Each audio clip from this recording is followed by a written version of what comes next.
Good morning, ladies and gentlemen, to this presentation of the SSAB Q4 report.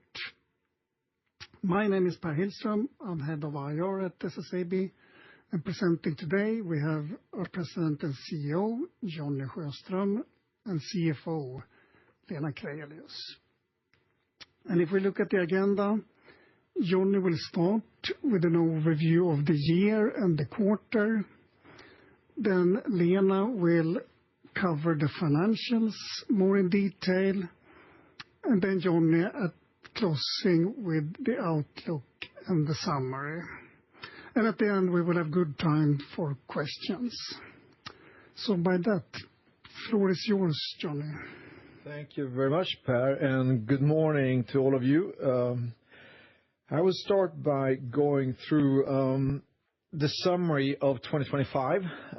First of all, if you look at our safety performance during 2025, we can see that we had, again, an improvement in our lost time injury frequency. So we came down to the level of 0.56, which is, according to me, a good achievement. I think also I want to point out that the total recordable also reduced, and that's also a work that we've been focusing on for quite some time. Now, going over to the revenues were slightly lower than they were last year. If you look at the full year outcome, then again, the market has been weak, so it's understandable. There's been a lot of turbulence related to the geopolitical situation, tariffs, etc., that has created a lot of uncertainties. Hence, one of the reasons why we ended up on a slightly lower revenue level. Then if you look at the operating result, we came out on 6.1 billion Swedish kronor for the full year. I think that even though the market has been very, very weak, first of all, we have a very strong geographical diversification with significant production in the United States as well as Europe. But also I think that our premium strategy, selling unique products, generating unique customer value, is supporting us when times are a little bit tougher than they usually are. And then, of course, I think that especially the SSAB Europe worked on the cost side, and we're able to improve their financial performance slightly. We also came out, the net cash position for the end of the year ended up on 11.6 billion. I think that's also a good achievement based on the fact that we have a lot of investments ongoing. We have a very strong balance sheet. I think also I'm very happy with the financing package that Lena was able to put together that strengthened our situation and our position. Then also the board has proposed that we should have a 2 kronor dividend per share. That will be decided in the AGM meeting further on this year. Speaking of premium strategy and direction we're heading, there are a few things that I want to point out. Continuously, we develop new grades for certain applications or environments. One of the grades that we have developed recently is a grade called Hardox High Ace. It is designed for wear resistance in application where you have sort of a corrosive environment, targeting the stainless steel grades. It comes with a superior hardness, but also a superior wear resistance in aggressive environments, and it's very, very cost competitive because it's much leaner compared to stainless steel. I also want to point out the investment ongoing in Mobile to increase our capacity of unique grades. Not long ago, we extended the Q6 furnace, giving us more capacity, but we are also currently investing in what we call a tempering loop to be able to produce more of the advanced steel grades. Even though we had some turbulence last year when it comes to tariffs and the challenge to import material from Sweden into the United States, we were still on a higher level when it comes to advanced high-strength steel to the automotive segment. So I think we came out pretty much on the same level as 2024. We haven't seen much of the reduction of volumes being sold in the United States so far. I think also that one of the things that I want to point out is that we have developed tailor-made a steel grade for the automotive segment, which is the Dockhold high edge, which comes with a high edge ductility. So when it's stamped or processed, if we have edges which are much more leaner and not you don't have those kind of shipments you can get for advanced high strength steel. So tailor-made for certain applications in the automotive industry, highly appreciated by the market. And then also we launched a new complex face steel. It's a cooperation together with Gestamp. I think what's unique in this case is that we're sort of targeting to increase the strength in the chassis, which is quite new actually. So the chassis will then have a higher strength, and with the high strength you can actually reduce the thickness of the sheet material, making the car lighter, but also you consume less material, which is also good for the environment, but also good from a cost perspective. And then last but not least, I want to point out that we have, for our color-coded side, produced by SSAB, but then further processed and sold by Rookie Construction, that we are now, continue to develop our sort of environmental offer to the market. And here we were able to produce a coating using sort of what we call a rapeseed oil, which is quite unique, and it makes it very bio, very much environmental friendly, which is also an area we are continuously working on. So very pleased about that. So there has been a lot of talks about the tariffs and the turbulence we have related to it. It creates a lot of uncertainties on the markets, of course. But once again, I just want to highlight that we have significant production in the United States, and we have significant production in Europe, and that makes us less vulnerable to these kind of initiatives. I also want to point out that CBAM was implemented in Europe from the 1st of January. That will have a positive impact. It increases prices, but also will change some of the trade flows, because it will be difficult for some of the countries to actually export to Europe. And then again, we also have on the table of the European Parliament to decide on the safeguards, and that will also, what we believe, have a positive impact on the European market.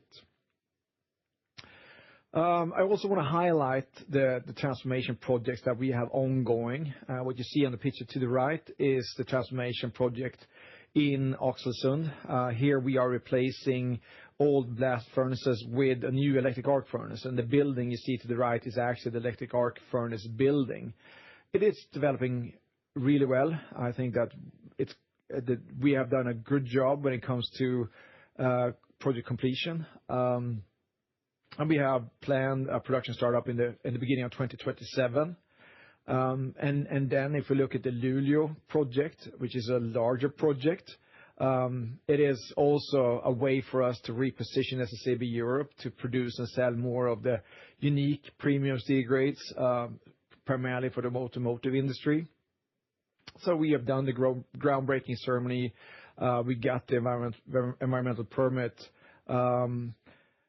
And we also continue with agreements with both customers as well as suppliers. One thing I want to point out is the agreement to get our hands on high quality scrap. And one of the things that we signed during 2025 is the Volvo Car agreement, which is also seen as a highlight for both parties. For them, more the circularity, but for us, it's more getting our hands on a premium scrap material. Then going into the divisions, looking at special steels, we believe that the shipments, even though they were somewhat lower than Q3, then again, we had a very extensive maintenance outage during Q4 in special steels that had a big impact on our ability to ship out material. But still, I think that we delivered on a higher level than we did Q4 last year when we had the same situation. Special steel can also see some improvements in the activities on the European market. I think that's quite positive. A market has been quite on the low side for quite some time, and now gradually we see some positive signals on sort of the European market, and that has been identified by special steels particularly. And of course, we have an increasing demand for protection steel because of the market situation. The operating result came in on expected level. Then again, I mean, if you have a maintenance outage, it comes with a cost, and it comes also with higher unabsorption. This was expected, so nothing strange. We also have to say that prices went down a little bit, but we also have some exchange rate effects on that. Lena will get back to that in her presentation. And then if we move into SSAB Europe, I think that, first of all, the market for SSAB Europe is weaker. They are more sensitive to the spot market and the hot-rolled coil prices than other divisions. But despite that, I think that they delivered above our expectations when it comes to shipments, and they had higher shipments in Q4 compared to Q3. And we were a little bit concerned about their operating result, but they did a lot of measures. First of all, cost-saving measures, but they also improved the capacity utilization, hence giving us a better performance than we expected. Looking at SSAB Americas, I think that also they came in. We had a maintenance period as well as SSAB Americas, and normally the shipments goes down. But I think that they had a great achievement, especially in December, shipping out a lot of material. They've had a strong order intake, hence they were able to sort of fulfill the demand and ship out as much as they could. A great achievement by the whole team in Q4, and they ended up now on expected result level. And I think that they have been suffering from a weaker US dollar, if we translate this into Swedish krona. Otherwise, the outcome would have been much better. And then for our two subsidiaries supporting the business plan for SSAB Europe, we can see that the shipments for Timnor were slightly higher than Q3, but still it's still a very weak market, and we also have a very strong seasonality in Timnor, just like we do in Rookie Construction. And of course, the operating result came out on a lower end. We were expecting the volumes to be higher, hence it has a negative impact on the result. And that's exactly the same situation for Rookie Construction, where both the volumes and the lower volumes has a big impact on the operating result. And that's mainly due to the weak market conditions. But we have high hopes for 2026, where we hope and think that the construction segment is going to improve. So once again, I want to highlight our strategic direction and also the uniqueness of our grades. This is an application, not a big application, but it shows that our grades are unique. So this application is for a power booster to charge cars. And if you are on a sort of remote side, on the countryside where the sort of power lines are maybe not as strong, you're not able to actually charge the car very, very fast. But with this power booster, you can actually gradually use the power to transform it into kinetic energy. So you have a rotating part inside of this container, and it rotates extremely fast. And with these loads and with this velocity, you need material that has a very good fatigue strength. And that's exactly what our material can offer. Hence, the reason why they choose our material. I think in this case, it was pretty much the only material that they can use. Otherwise, they would have fatigue cracks very, very, very fast. But it shows that we are selling into unique applications, but also that our products are unique and create a lot of unique customer value. With that, I leave the word over to you, Lena. Thank you, Johnny. From the fascinating product description to fascinating financials. Let us start by looking at the shipment volumes first. Q4 performance was 1,515 kilotons, and it was actually improvement compared to Q3, as also illustrated by Johnny already. The improvement was 49 kilotons and 3%. And then comparing to previous year, Q4, improvement was even further, 67 kilotons and 5%. And if we reflect against the guidance we gave for Q4, We were actually spot on with Special Steels and Europe division, and even slightly better in SSAB Americas. If we then continue to analyze the revenues, the Q4 revenue performance, 22.1 billion. Compared to previous quarter, a reduction of 4%, and compared to previous year, Q4, reduction was 6%, and this is indicating that the prices have developed downwards. And I will dive into that more in detail shortly. EBITDA performance, Q4, 1.8 billion, a reduction compared to Q3, which was at 2.9. However, improvement compared to previous year, Q4, which was 1.6. And in relative terms, this means that the Q4 25 was 8% improvement compared to previous year level of 7%.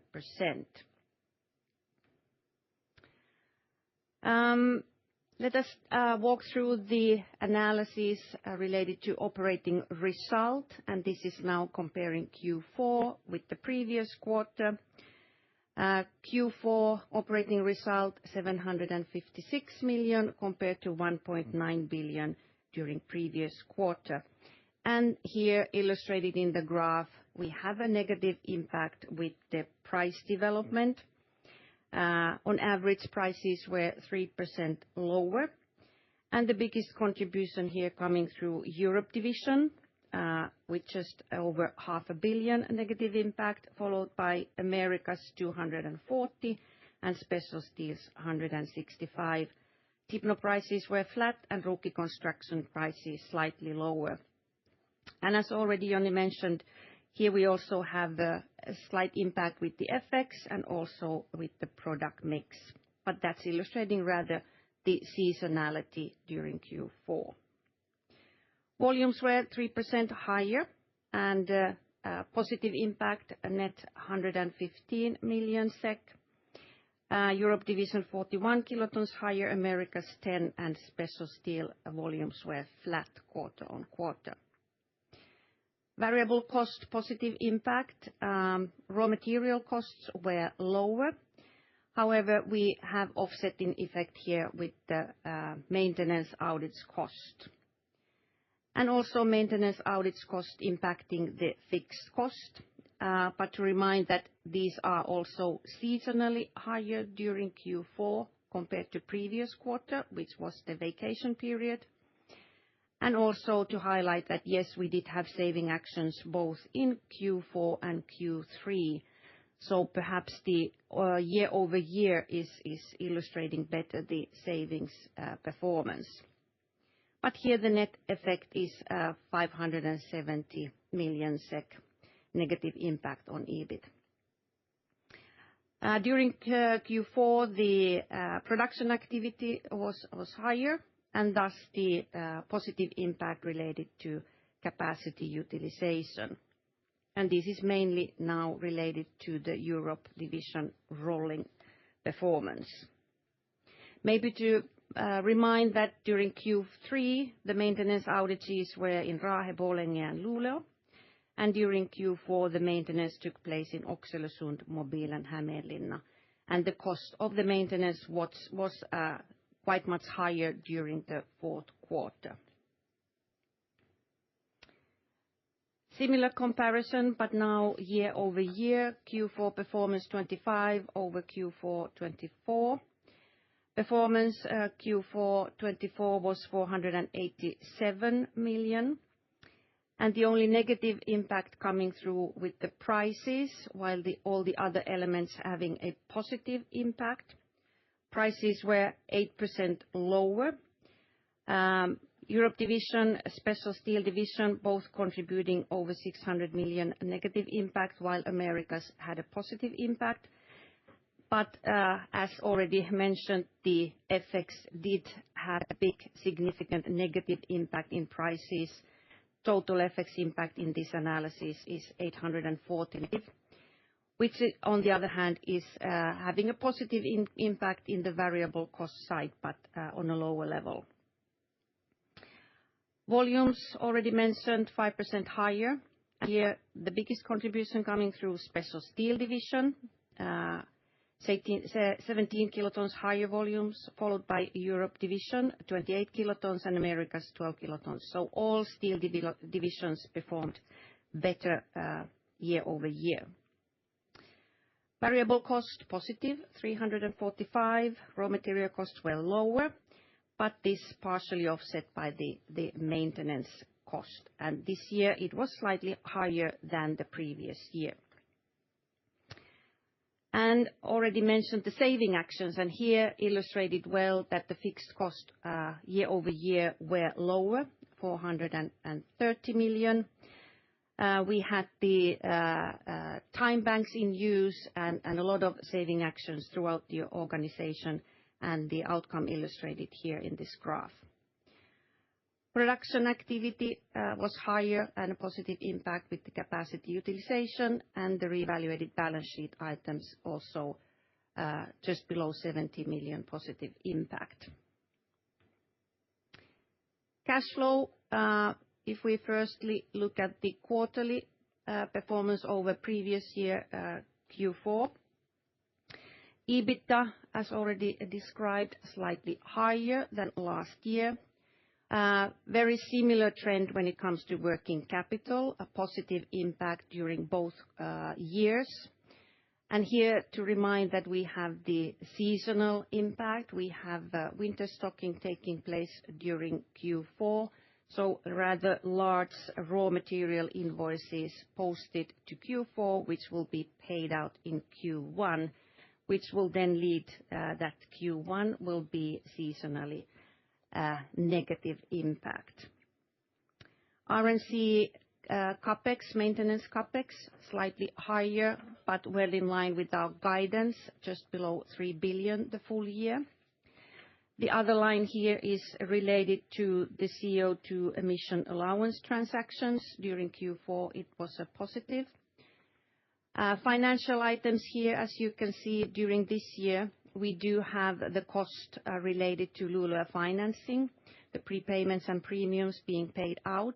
This has a cash flow negative impact. However, we are activating these to the balance sheet, so not the same effect in the P&L. And of course, also the cash position is slightly lower compared to previous year. And to remind that the interest rates has also developed lower when it comes to interest rate on cash. Strategic investments are significantly higher, and here, of course, the driver being the Luleå investment project. And on full year level, to remind that the dividend was during 25 lower, and 25 Q1 we still had the share buyback program ongoing, which we didn't have during 25. This leads to net cash position 11.6 billion at the end of 25, and this is still very well in line with our financial target when it comes to net debt equity ratio, plus minus 20%, as the outcome is minus 17%. If we do a short bridge over previous year end cash position versus the outcome this year, we start from the 17.8 billion, and then we add the cash flow from current operation, 6.5 billion, and then we subtract the strategic investments, 7.2 billion, the dividend 2.6 billion. Then we need to take into account the revaluation of US dollar-related items. As Jonni already mentioned, the Swedish crown has developed during 25 around 20% stronger versus US dollar, so that does have an impact in the net cash position as well. And the proposed dividend is 2 crowns per share, and that will be proposed to the AGM and then paid out in Q2 26. Raw materials prices, market prices have been developing slightly downwards during second half of 25, and that is also illustrated in our savings in variable cost. We don't foresee that the prices would develop upwards, rather remain stable, and our consumption cost as well, or slightly even downwards. When it comes to iron ore, to remind that the lag in the cost impact is 1 quarter, and with coal, coking coal, it is slightly longer, it is 1.5 quarter. It's a bit different view with the scrap prices.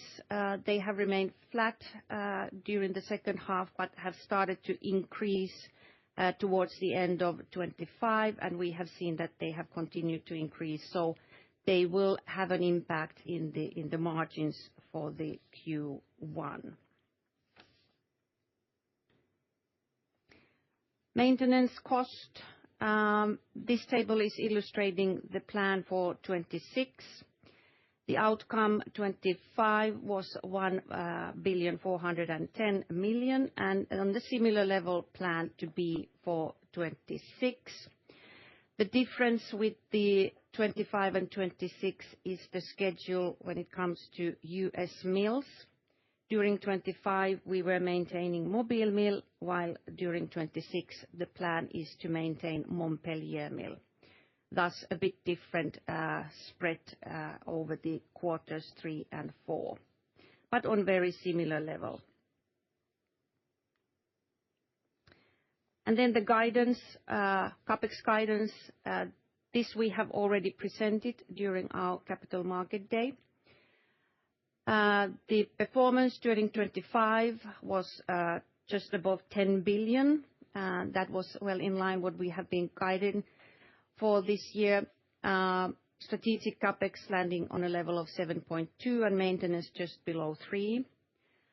Plan is to have similar maintenance CapEx for 2026. However, increase the strategic CapEx, which will be 10.5 billion for 2026. And if I split this, if I split this 10.5 to major strategic projects, just below 3 belongs to Oxelösund, around 6 to Luleå, and just below 2 to other strategic projects. And also refer to the emission allowance plans for 2026. Our estimate is that the cash flow impact will be very similar during 2026 as it was during 2025. The impact during 2025 was 724 million, and around 740 we have estimated to be the impact on 2026. And we also want to point out that we have started our digital renewal project to modernize our IT landscape. Of course, this is needed, and also this is supporting the strategic investments, especially Luleå mini mill investment. We started during 2025, do the design phase for these digital projects, and now we are progressing with the build phase. And these projects will be followed under the other division, and they will be posted as operating cost. We cannot capitalize all of it. And our estimate is that on annual level, the increase in the operating cost when it comes to other division is around 200 million SEK. This is the annual estimated impact of these projects. But with this, I give it back to Johnny. Thank you very much, Lena. And I will try to give you a short outlook for 2026, and I will start by going through the customer segments. I think besides this, I think the largest impact on the European steel industry is going to be the safeguard decision done by the European Parliament, as well as, of course, the CBAM, which is already implemented. But besides that, I think for SSAB, we believe that the heavy transport segment is going to sort of remain neutral for us. We believe that there is some strong upsides in the shipbuilding, not only here in Europe, but also in the United States. So that is clearly a sign, but also we see the rail transport in the United States is stable or maybe a little bit stronger than stable. That's what we see. And then we have the automotive segment.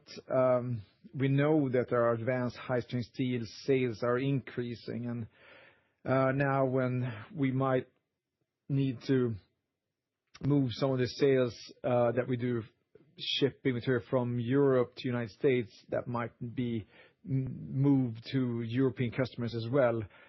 Since we have a limited capacity, we will be able to sell this to European customers. I'm not so concerned about that because there is an interest for advanced high-strength steel, where they are able to make the cars much lighter. So there is a sort of a demand for it. But of course, the red part of it is the uncertainty regarding the tariffs and the turbulence related to the United States and the timing here. And then we have the construction machinery. We see some improvements in North America. It's been also very turbulent, and production being moved from Mexico to the United States and so on. And a lot of our customers are a little bit confused, but it's stabilizing right now. We see sort of an increased demand, and that's also helping us. I think material handling, which is mainly related to mining, that is a very strong segment, has been strong for quite some time. It is a very important segment for us, and also especially for special steel, where I think that maybe more than 50% of their sales is related to sort of mining in one way or another. And that is, and it's upgoing, with the gold prices, the silver prices, rare earth metal prices going up. New mines are being opened up everywhere. So even though it says neutral here, I think it's on a higher level. And then we have the energy segment, where we see a strong demand, especially in the United States. We've never had as much pipe orders as we have right now, mainly related to oil and gas. But we also have energy transmission, which is also very, very strong. And here in Europe, we have sort of the renewables, wind power, etc. The construction segment is on the lower side. We are carefully thinking that the segment will improve second half of 2026. But right now it's rather low activity. And then the service centers, they have a low inventory level in the United States. It's likely that they will be restocking, which is the seasonality that we see, the pattern that we see. And to some extent, the inventory levels in Europe are somewhat high. I think that a lot of service centers took the opportunity to buy some extra material before the CBAM and potentially also the safeguards. But of course, those inventories will not last forever. So what we're guiding for Q1 2026 and here we have a very strong seasonality. So we're quite confident when we look at the shipments, same pattern as last year, that the shipments will be significantly higher for special steels. It will be higher for SSAB Europe, and then somewhat higher for Americas. And prices remain stable for special steels. But we expect the prices to somewhat increase in Europe for Q1, and then the same thing in Americas. Remember that there are some lead times to, order intake price and when we actually get the invoiced price increase. And then to conclude, we have a weak market situation we've had for some time. But we are mitigating it with our strategy, our very clear strategy to develop and sell a more premium strategy, more focusing on generating unique customer value. But we also have a geographic diversification that supports us when there are tariffs, let's say, in the United States. And we have done cost measures that resulted in a positive outcome. We have had a strong focus on safety, and that's also given results. And we have stable earnings, especially in SSAB Special Steels, that continue to develop even if the market is sort of tough. Our strategic investments are according to plan. And then last but not least, the board are proposing a dividend level of 2 Swedish krona per share. So with that, that's my conclusion, my summary, Per. So I leave the word over to you. Thank you, Johnny. Thank you, Lena. We can then prepare for the Q&A. And there might be here, we have an extensive queue, I think. So I suggest that we limit the first round to 2 questions per person. And then you can come back later on in case there is anything outstanding. So, yeah, and if you have more than 1 question, please state them one at a time. So by that, operator, please present the instructions for the Q&A. Thank you so much. Dear participants, as a reminder, if you wish to ask a question, please press star 11 on your telephone keypad and wait for your name to be announced. To withdraw a question, please press star 1 and 1 again. Please kindly limit yourself just for 2 questions at a time. Please stand by, we'll compile the Q&A roster. This will take a few moments. And now we're going to take our first question, and it comes to the line of Caleb Solomon from SEB. Your line is open. Please ask your question. Hi, thank you. First, maybe on your price guidance for Americas, it was somewhat higher for Q1 despite sort of significant currency headwinds, given that the dollar has continued to weaken this quarter. So can you just clarify, is that based on USD spot prices, meaning does it exclude translation effects? In the price guidance, we don't speculate with the FX impact. So we are discussing in that aspect only the underlying pricing activities. So no speculation on FX. Okay, thank you. That's clear. And on Nucor's call yesterday, they sort of mentioned the ESA ramp-up costs totaling around $500 million for 25. And I know that's across a few projects, but can you give us any sort of indication of what that figure could look like for Oxelösund? You mean a specific cost for the ramp-up phase? Is that what you refer to? Yeah, we've been talking about a little bit double manning, but we haven't specified. We have a clear plan. We know exactly what the costs are going to be, but that's not something that we go out with public. It's a part of our sort of cost structure where we will have some double manning. We'll run the blast furnace as well as electric arc furnace for a period of time. So we have a clear plan for it. We also know exactly the impact of it that was taken into account when we did the budget for 2026. But we haven't really published any numbers related to it, and we prefer not to do it either. So. Okay, that was 2 questions. So I'll get back in line. Thank you. Thank you. Now we're going to take our next question. And the question comes to the line of Adrian Gilani from ABG Sundal Collier. Your line is open. Please ask your question. Yes, hello. Just starting off with a follow-up question on the Oxelösund transition.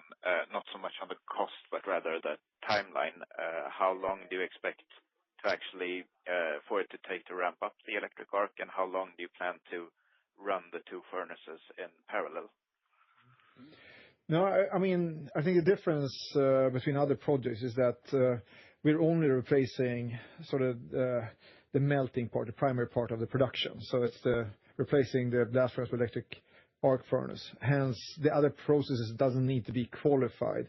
As long as the chemistry is right, the qualification period is going to go pretty fast.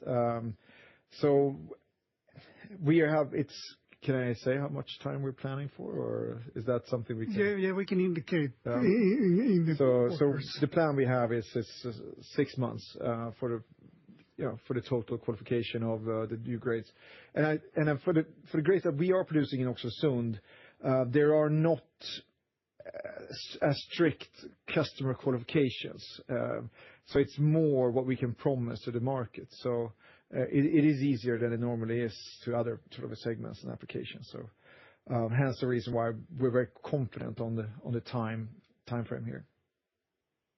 Okay, understood. That's helpful. And then another one more short term on the Q1 guidance for Europe, where you guide for 0 to 5% higher prices. Just looking at the market indices and factoring in your typical lag effects, it doesn't seem like you're realizing the full uptick on the market price, at least in your guidance. Can you say a few words about why that's the case? I think what you said as well is just the delay and the lag. So normally when we enter Q1, most of the orders has already been planned for. We have already agreed with the customers. We have a lot of quarterly pricing and so on. So hence the reason that the effect will be postponed. So we will rather see a bigger impact in Q2. As Johnny mentioned, we have these quarterly contracts and annual contracts, so those are not priced according to spot pricing. So not the full spot price development can be impacting the Europe division. Okay. In that case, that's all for me, so thanks. Thank you. Now we're going to take our next question. And the question comes line of Alan Gabriel from Morgan Stanley. Your line is open. Please ask your question. Yes, good morning, and thank you for taking my questions. Back to the Q1 guidance, Johnny, the special steel pricing, you're talking about flat Q-on-Q, which, and I guess which reflects also the weekend markets that you've touched on. But can you give a bit more color on why prices are not following the upward trends in European HRC? And is that a mixed effect as we head into Q1? That's my first question. Yeah, I think for the specialty pricing, it doesn't really follow the hot rolled coil pattern at all. It's more related to, what kind of segments they're planning to sell to and what kind of geographies they're planning to sell to. And specialty steel is different compared to the other two divisions because they have global sales and active in a lot more segments. And I think that the indications that were given now for Q1 is because we believe that we will be selling in sort of other geographies that we know that the average prices have been somewhat lower. So that gives you some explanation. But we believe that we do have some potential to increase prices both in Europe and also United States going forward. But for Q1, we pretty much know what's going to happen. So. Okay, thank you. And then my second question is on the Oxelösund startup as well. I think the wording in your statement is heavily caveating the power connection and the appeal process. Should we interpret this as suggesting that you are less confident about the startup date as compared to last quarter, for example? I mean, first of all, we just want to address that the project is following and developing according to our time plan, and we're doing a great job with that. But we are dependent on getting the power to the site. We're dependent on the company erecting this power line, which is 72 kilometers long. And we can only listen to what that company tells us, and they tell us that it's according to plan, and that's all we know for the time being. We know also that there has been some appeals for some of the permits, and that's also what we included in the report. The consequences and effect of that, we cannot really assess at this point. So we thought it was vital information, so we added it into our report. Thank you. That's very clear. Thank you. Thank you. Now we're going to take our next question. And it comes to the line of Reinhard van der Walt from Bank of America. Your line is open. Please ask your question. Morning, Johnny and team. Thanks for taking my question. I just want to go back to your comments around inventories. So you mentioned that inventories are somewhat higher. Can you just give us any details around which specific grades and products you're seeing those elevated inventories in? And then can we also just get a read on what you're seeing in January so far, and whether that inventory build you think has been more CBAM related, or is this maybe some kind of demand anticipation? Our interpretation at least is that it's probably more CBAM related, especially in some areas and from some geographies. We can see that there was a massive pickup of inventory. One of the areas I want to point out is the color coated. We saw a significant amount of color coated material coming in from especially Korea to Europe because they knew that the CBAM would have a negative impact on the prices and so on. That's just one example, but we could also see that on hot rolled coil, to some extent cold rolled coil as well, especially in Italy, for some of the countries delivering where they were a bit concerned about what's around the corner.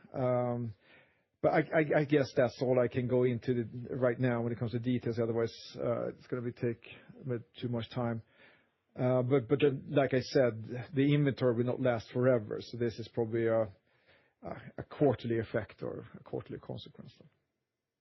Yeah, that's fair. Thank you. And can I just check on construction? You mentioned a neutral outlook. We have seen some of the leading indicators in the construction industry pick up, and in some cases quite sharply. So is the neutral 1Q outlook just because of some lags, some delays in that activity coming through? And can you maybe just give us any sort of read on at least where you see the trajectory of construction activity maybe as the year goes on? Now, well, especially for Q1, we have a hard time to see that there's going to be any great improvements for Q1. However, with the German infrastructure project and so on, there are a lot of things ongoing. There are a lot of things around the corner, and things are about to pick up. And when I speak to the CEOs of big construction companies here in Sweden, they are more pointing at that it's very likely that things will start to happen more the second half of this year.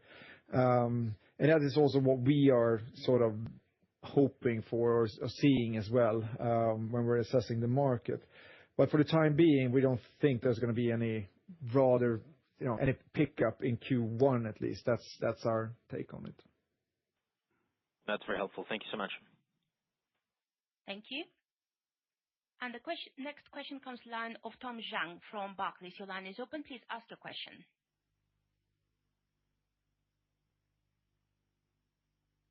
Excuse me, Tom, your line is open. Hey, sorry, I was muted. Thanks very much for taking our questions. So both on the US. The first one just on your raw material cost guidance, and I guess you've guided 0 to 5% higher raw material costs, but we've seen scrap sort of add $50-$60, year to date, basically. So is that 0 to 5% higher raw material costs already baking in spot scrap prices, or was that set maybe a little bit earlier? Because I would have seen scrap up at least 10% already. Yes, sorry, Tom. There is no, when it comes to the percentages, that refers to the prices. When it comes to raw material or commentary, it's a bit more loose, and it's not related to these percentages. So just by start there, it can be a little bit deviation from what you see on the price guidance, which is much more stricter. Okay. But still, you're saying cost of raw materials are expected to be somewhat higher compared to prior quarter, and spot scrap is up, 13%. I guess my question is somewhat higher raw material costs in Americas, consistent with what you're seeing in spot scrap markets? For the quarter, I would say yes. And what we do is we look at reports and make a lot of assumptions based on those reports. And then we have the seasonality. Typically, the scrap prices in the United States goes down in Q4, and then it goes up again with the demand in Q1. The scrap market is very supply and demand sensitive, like most of the business in the United States. And the demand is now increasing, hence the reason why the prices are going up. Okay, fair enough. And then just on U.S. pricing and plate pricing, so you flagged a bit of demand now coming back in energy. You flagged low inventories in the U.S. I guess imports have started to come off in Q4. So the pricing dynamics that we've seen, I guess, kind of make sense, plate prices coming up. But then it looks like it's mostly just been offsetting these higher scrap prices so far. Do you see the room for actual plate spread expansion through the next couple quarters? How quickly do you think that can come? Or do you think, demand is still just a bit too muted? Yeah, thanks. No, I think we have room to increase the spread. I think that when we announced our price increases, we were not aware that the scrap prices were going to go up as they did. So I think that we were going to work on pricing going forward. I think there are room for us to sort of increase our spread. That's what we think, at least. Okay, understood. Thank you. I'll turn it back. And now we're going to take our next question. And it comes line of Igor Tubic from DNB Carnegie. Your line is open. Please ask your question. Thank you, and thank you for the presentation. I just wanted to ask you about special steels. In the Q3 guidance, you indicated that both prices and raw material costs would be somewhat lower. But given that volumes were relatively flat in Q4, margins still declined. So could you please elaborate a little bit around the drivers behind this and what we should expect going forward? Yeah, I think specialty is probably the division has the longest sort of lag between purchase price and consumption price. So it's extremely long. It's maybe sometimes it's 6 months, 7 months before we buy raw material and then the consumption price. So and it's when we do this kind of guidance, we're looking at sort of the purchase price compared to and I guess that's where it gets a little bit confusing, but that's really what it's related to. Okay, thank you. And the other question is, have you seen any, with regards to the CBAM, had there been any impact on volumes, or would you say that import levels remain broadly unchanged compared to before? I think import levels now in the beginning at least have slightly been reduced. There's a lot of confusion on how to do it, and also if you're qualified and get also the approval for sort of importing into Europe. Hence the reason why the import level has reduced somewhat. I mean, eventually, of course, importers will learn and they will understand how it's done. But we also strongly believe that the import supply chains will change significantly, and there will be some countries that will go down to almost nothing. It's very, very likely. So there will be a time now where supply will change. Supply flows will change. Also, some time for importers to understand how it's done. And also, how do you pay for it at the end? When do you buy the certificates? A lot of confusion right now, and that's, I guess, beneficial for the European steel producers. Okay, thank you. That was it. Thank you. And now we're going to take our next question. And the question comes line of Anders Åkerblom from Nordea. Your line is open. Please ask your question. Yes, hello. Thank you for taking my question. So firstly, I wanted to ask just high level on EU safeguards. If we see the sort of reduction in the magnitude that might be expected, could you share anything in terms of what market share gains you expect to have versus competitors? And also how quickly you can adjust production to sort of capture these volumes? First of all, SSAB's utilization level has always been quite high. I think European utilization in general has been rather low. I think it is communicated to be around 60-65%. We are way much higher than that, which means that if, let's say that this decision is made and the safeguards are in place, of course, we will be able to ramp up a little bit, but we already have a high utilization level. I think the big impact will be the price changes and the supply and demand change. So there will be a period of time where the demand will be high and the supply will be limited, because during the last 2-3 years, blast furnace has been closed down, capacity has been closed. Hence, there's going to be a gap between supply and demand in the beginning, and hence the reason why we believe that there's going to have an impact on prices. And that, of course, is going to be very beneficial for SSAB. I think, did I cover all your questions there, or your question? Yeah, you did. Thank you. And with regards to a lot of tariff questions, but in the U.S. Section 232 tariffs, could you share anything on your sort of long-term plan for Dockall AHSS exports to U.S. automotive? Yeah. Will you continue sharing costs with customers, requalify with European OEMs, develop domestic U.S. capacity? So anything there would be interesting. Yeah, so we're looking at all of those options, of course. And first of all, when it comes to this continuous annealing line in Borlänge that we have, where we can actually produce these unique products, it has been pretty much fully utilized for the last 4 or 5 years. We have decided to sell this capacity into the United States, or some of this capacity into the United States, because the margins have been higher. But it's not like we have to. There is a demand for it also in Europe. So there is a list of potential customers that we are now talking to, and we also been qualified to supply to them. So when there is a sort of lower demand from the United States, we will shift it over to supply to European customers instead, and that is sort of in the making as we speak. And then, of course, there is still a demand for our products. And we don't really understand where they're gonna get these products from, because you cannot produce it locally, so they either have to downgrade, or, I don't know, some other solution. We are, of course, looking at all options, but the volumes are not big enough to do any large initiatives, especially if you can sell these capacities to someone else. Then, yeah, we're looking into all options and see what we're going to do on that. Okay. Perfect. Thank you very much for taking my questions. Thank you. And now we're going to take our next question. And it comes line of Cole Hathorn from Jefferies. Your line is open. Please ask your question. Good morning. Thanks for taking my question. Just to my side, the first one is on the order books for your plate business in the Americas.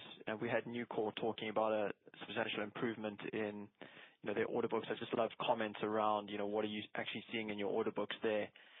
And then secondly, it's just a follow-up on, how do you think the wider industry is going to adapt to the import quotas? I mean, you've been quite clear that you've got higher operating rates versus the industry, and you're gonna benefit from the pricing. But, if we're gonna need an incremental, 10 million tons of domestic European production to displace imports over time, where do you think those 10 million tons of production is going to come from? Is Europe in a position where we can ramp up the volumes to meet that need? Thank you. Yeah. And I mean, if you go back 10 years ago, for sure, we had that capacity in Europe. And then some of the factories and some of the blast furnaces have been idled. And I honestly don't know if they can be restarted again. It's likely they could, but I'm thinking that there will be a delay. There will be a gap. It's gonna be hard to fill, that you still need to import some volumes into Europe. I'm not so sure that we will be able to ever fill the full gap, because of the time that we've had with limited prices or margins to support sort of some of the production in Europe that we've had. To answer that question, I think your first question was related to U.S. order book. U.S. order book, okay. And for SSAB, and maybe I'm revealing something that wasn't in the quarterly report, but we have been fully utilized in the United States in our two factories, and our utilizations levels are extremely high. So of course, we are continuously working on operational excellence. We're working with AI to optimize our output, and we have been quite successful during last year. Enormously successful, I have to say, to get more material out from the factory that we are using. I think the difference between us and Nucor is that they have a new factory where they have sort of a lower utilization. For them, this will sort of have to make a difference. I think again, coming back to what I said about Europe, I think what is the main driver for us is the price increase that we will see around the corner. Thank you. Thank you. Now we're going to take our next question. And the next question comes from the line of Maxime Kogge from ODDO BHF. Your line is open. Please ask your question. Hello. So first question is on the cold weather condition in the U.S. I was wondering what kind of impact it would have on your shipments and your scrap procurement in Q1, if all of that was already incorporated in your guidance. No, I think that we learned a little bit last year, where we had some impact from extreme weather that had an impact on transport of scrap to Montpellier. The consequence was only for a few days. But since we have sort of this lean concept and try to keep the inventory levels as low as possible, I think we learned from that, and we built up a slab inventory that was much higher than it usually is. And that was a safeguard, just to be on the safe side, just in case something happened. So to answer your question, we are more prepared for it this year than we were sort of last year. Okay, fair. Second question is on the defense business. If we take stock of 2025, how are volumes compared to 2024? Are you perhaps going to increase transparency on volume the same way as you do on auto for this business? Because there's a lot of market expectations on this topic. Yeah, just related to your recent Rheinmetall contract, are you facing any limitations in terms of quality due to the use of green steel? That would be my second question. Yeah, we haven't decided yet whether we're going to reveal the volumes and be that transparent on it. And we also need to be a little bit cautious because we don't want to say to potential terrorists or whatever where we produce and how much we produce. It might have a negative impact. However, we know that companies like Rheinmetall, KDW, we also have Patria in Finland and Hägglunds in Sweden. They have tripled their capacity just to be able to supply what the market needs. And even if they've done that, they still have a very long lead times. This will have a positive effect on us going forward. But the delay and the lag here is much longer than you might think. It takes years until we actually start supplying to these kind of projects because they want to secure that they have cabling, semiconductors, computers, all of that before they start ordering the steel plates. And I think they've had some challenges in the past. I think it's being resolved a little bit right now. But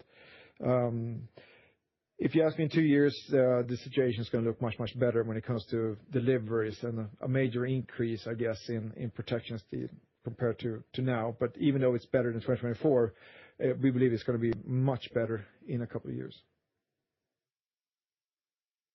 Okay, thank you. Operator, just reminding of the time. We have time for one more question. Yes, of course. And now we're going to take our final question for today. And the question comes line of Bastian Synagowitz from Deutsche Bank. Your line is open. Please ask your question. Yeah, good morning all, and thanks for squeezing in and take my questions. Just maybe a quick one on specialties. Just from the demand you see in the customer conversations you have, would you be confident enough to say that 2026 will be the year when you will get back on the growth track you are aiming for the business, or is it just too early to say? That would be my first question. No, I mean, I've learned after Russia attacking Ukraine and after the pandemic and after the tariffs, I've learned that's really, really hard to predict what's going to happen in the future. But if there aren't any geopolitical issues or topics, then I'm very optimistic that we will have a growth. And this growth can come fast. It's just a stability on the market, then the growth will come fast. Okay, great. Thanks for that, Johnny. And then one more question on the FX side. We've seen significant volatility and maybe one for Lena, but from the presentation, it seems like we have not seen much of the effect in your results yet. But from activities you provide, I guess this could be more than a 1 billion impact, given that it's mostly a dollar market and there would obviously be some impact from translation. So could you please help us to understand how far you are hedged short term and how we shall expect the FX to flow through your numbers? And maybe also can you help us to understand how your commercial approach works, particularly in the business like the specialty steels business, where you're obviously doing a lot of, I guess, overseas business. So which percentage of your invoicing here is actually in dollars and euros versus kronas? That would be very helpful. Thank you. I don't have the percentage to give you, but you're absolutely right that special steels sales currencies are sort of in US dollars, euros, and also other exotic currencies. And we do hedge the net cash position with accounts payable and receivable. So we are hedging, but we don't do, for example, equity hedging. And as already mentioned, the benefit with the prices or the negative impact of FX in prices is to some extent then offset by the positive or negative impact in raw materials because we are purchasing significant amount of raw materials in US dollars. So the combination of all these then is sort of the hedging policy that we have. And what is roughly the duration in these hedges? Is this the 6 month? Is it a 12-month rolling or? No, we do it on ongoing basis. But how long? Like, for example, we have that, like, obviously roughly an 8% move in the currency in the course of the fourth quarter. So how long would it typically take then until we see this coming through via the translation effect? I don't have that kind of answer to give you. I think what Lena also said in her statement is that I think that the biggest impact comes from the natural hedging, which is that we purchase so much in US dollars. So we purchase in US dollar for the European production. You know, if you talk about iron ore or coal or whatever it is, all of that is purchased in US dollar. But then for Europe, we sell in euro. So we have a very strong natural hedging. Yes. Yeah. And the fact that you're guiding for stable input factor prices, I guess dollarized or SEK terms for iron ore and coal obviously have been down 16 to 24%. So are you fully hedging the raw materials as well? No. You're not? No. Yeah. We don't. So we have very small portion of commodity hedging, but that's very, very limited, so I wouldn't even mention it. Yeah. And hedging comes at the cost as well, so. But then why are you guiding for flat cost in Q1? Because most of it we've already purchased and agreed on. Yes, it is the consumption cost that we have for the inventory. Yeah, exactly, Bastian. It's the estimated consumption cost. You can say slab cost now looking into Q1. Yes. Okay. All right. Sounds good. Okay. Thanks so much for help. Okay. Thank you. And that concludes then today's conference. Thank you, Johnny. Thank you, Lena. Thank you, the participants. Thank you. And we wish you a nice day.